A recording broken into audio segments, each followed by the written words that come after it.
we call Honorable Marcoleta first. Honorable Marcoleta is a non-member of Justice Committee, but of course, we recognize her opportunity to manifest her position as well. Thank you, Madam Chair. Thank you for highlighting my being a non-member of this committee. But I nonetheless, highlighted also I that have you every have right the to speak. privilege to manifest your position. Thank you po. Because that is according to our rules, Honorable Marcoleta. Including the highlighting of being a non-member. Kasama po yun. The rule that non-members cannot raise a motion and cannot vote, but they Opo. can manifest. And that is observed in all committees in the House of Madam Chair, I Representatives. did not say that I'm about to make a motion. Wala nung po akong sinabi. Anyway, ma'am, magandang hapon po sa Madam sa, Chair, sa Madam committee na Chair, ito. Madam Chair. Is that a point of order? Yes, not really the point of order. I just would like to find out if he is a she or a he because you have been mentioning her. Point of order, Madam Chair. Let's allow Congressman Marcoleta to proceed. All right. Honorable Marcoleta is recognized. You may proceed. Madam Chair, Gusto I ko just would bang- like to make it clear. Madam He is Chair, he. He is The he. point I of stand order is not corrected. in order, Madam Chair, because I just want to make, because you said twice her. All right. So I I'm would like to addressing find out if she him. is a she or a he. Madam He is Chair, he. make a ruling and allow Congressman Marcoleta to proceed. As a response to proceed, the Honorable to- Abante, we are addressing now Honorable Marcoleta as he, him, his, and the chair therefore stands corrected. You may proceed, Honorable Marcoleta. Thank you, Madam Chair. Thank you for that clarification, Bishop Benny Abante. Ewan ko kung is that germane to this hearing. Anyway, magandang araw po, ginang Madam Chair at sa mga kapita-pitagang miyembro ng komite na ito. Marahil ay inaasahan nyo na ako po ay magbibigay ng manifestasyon para tutulan ang pagbubukas ng box na yan mula sa BIR. Ang katunayan po, ako po ay hindi tututol. You may go ahead and open it all you want. Sabi nga ni Madam Chair, hawak niya ang beat. Sino ba naman ako para pigilan ito? Sabi nga ng kanta, huwag mong bibitawan. Huwag niyo nang bitawan yung box. So I dare the committee to open the box, but with a caveat, siguraduhin niyo po na hindi kayo nakalalabag sa batas. At sinabi rin po ni Popoy sa pelikula, I deserve an explanation.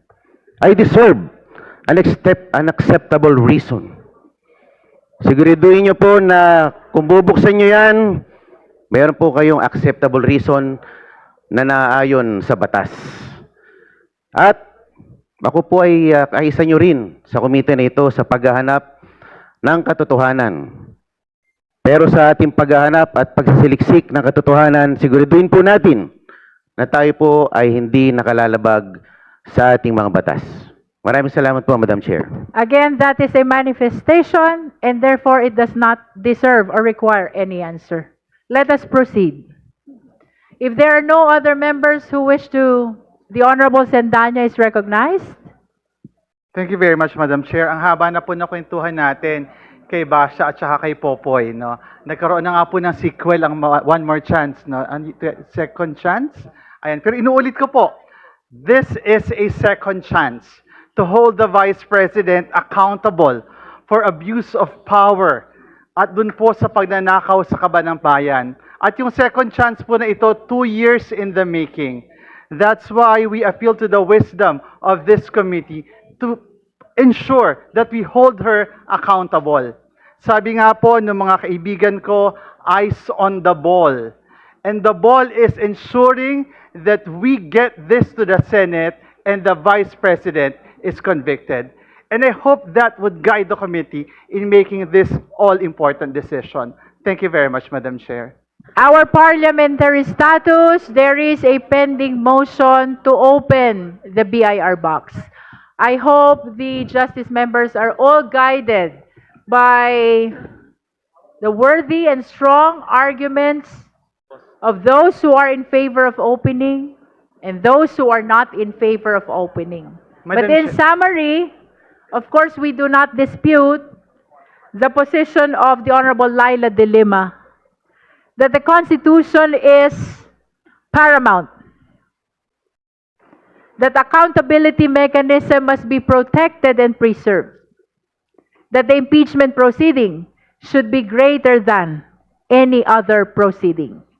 However, I wish to remind the justice members that since day one of our proceeding, we have taken the conservative route. We have taken the safer and the cautious road. It is because we are likewise aware that we owe it to the Filipino people to be able to proceed with this impeachment proceeding, and if probable cause will be determined, to reach the finish line. With that having said, may I solicit the necessary... Do you Madam have Chair, a- just a very quick interjection. The Honorable Sandanya is recognized. Pasensya na po kayo. Alam ko pong hinihintay ng taong bayan yung desisyon sa pagbubukas ng kahon. Pero may nabanggit po kasi kanina na popo at basya na line po si Representative Marcoleta. Inattribute po niya yung explanation, deserve an explanation kay Popoy. Hindi po siya kay Popoy, linawin ko lang po. Ito po ay kay Papa P, kay Piolo Pascual sa pelikulang Starting Over Again. And I hope that as we decide on this matter, this will not lead us to starting over again. Thank you, Madam Chair. All right, we are done with Popoy still a movie and quote. Piolo. We are addressing a very important decision here. So with the indulgence of all the members, may I solicit the necessary second to the motion to open the box raised by the I second. Honorable Congresswoman Laila De Lima. I object. the motion. Second. I The object. same has been seconded by the Honorable Antonio Tino. Do I hear an objection? I object. The objection has been registered by the Honorable Benny Abante, which means we shall proceed to divide the House. Please be ready to vote. Again, the motion is to open the BIR box. Those who are in favor of the motion, please raise your right hand.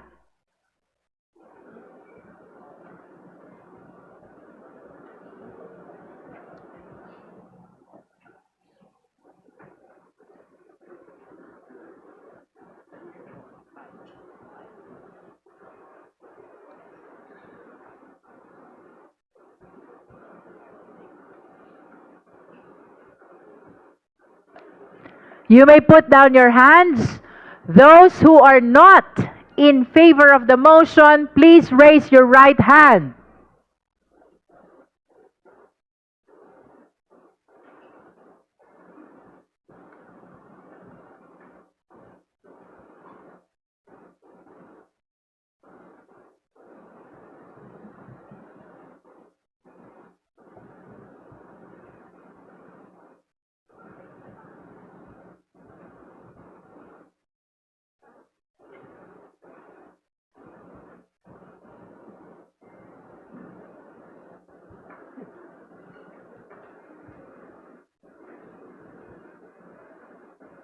You may put down your hands. Those who abstain, please raise your right hand. That concludes the voting. COMSEC, please submit the result of our vote.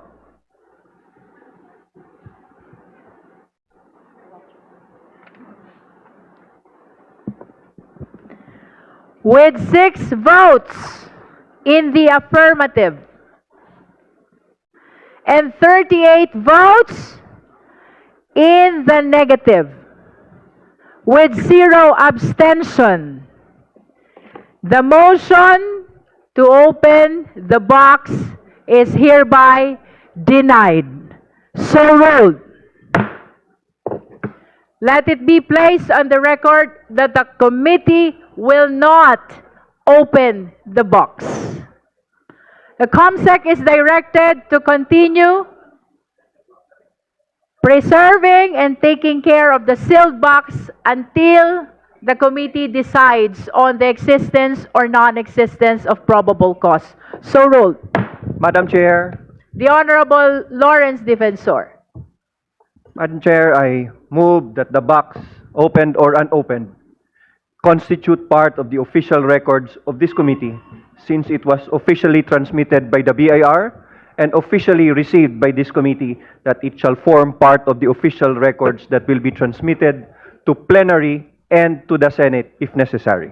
Second, Madam Second, Chair. Madam Chair. There is a motion to keep the box open or unopened as part of the official records of this proceeding. The same has been seconded. Is there any objection? Hearing none, the motion is approved. Let the box form part, though the same is sealed, form part of the official records of this impeachment proceedings. That concludes our resolution on the matter laid on the table. We shall now proceed to the next item in our agenda. Madam Chair.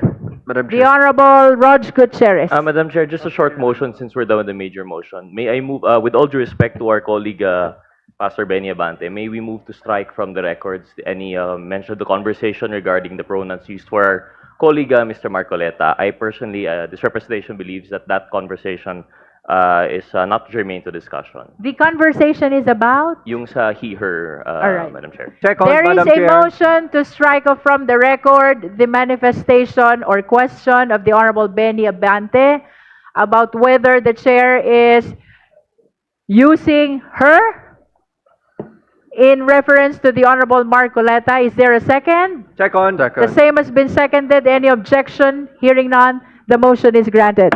Please strike off the record all manifestations concerning the use of the chair of her in making reference to the Honorable Marcoleta. Madam Chair. The Honorable Brian Poe. Madam Chair, before we move forward, I just want to make a quick manifestation and an appeal to our colleagues na kung pwede, if we can refrain from using pop culture references in our manifestations and statements. This is a serious matter. This is the impeachment of the second highest official in our government. And I believe it should be treated with the same amount of respect and gravity. Kaya moving forward, I'd like to point that out. Second, Madam Chair, I just want to point out that your reference of our colleague Marcoleta about not being a member of the Committee on Justice was not a slight or to make light of his position as a congressman, but rather para alam din ng mga constituents ni Congressman Marcoleta na if he's unable to vote on the matters, that it is not his responsibility as he is not a member of the Committee on Justice. I just want to clarify para our colleague knows that this was meant in the utmost professional manner. Maraming salamat po. All the manifestations of the Honorable Brian Poe are noted by this committee. Before we proceed to the next item, may we direct the committee secretary to call again the Vice President. Thank you, Madam Chair. May the committee know if the respondent, Vice President Sara Z. Duterte, is present during today's hearing? The respondent, Sara C. Duterte, is not present in today's hearing, Madam Chair. Let it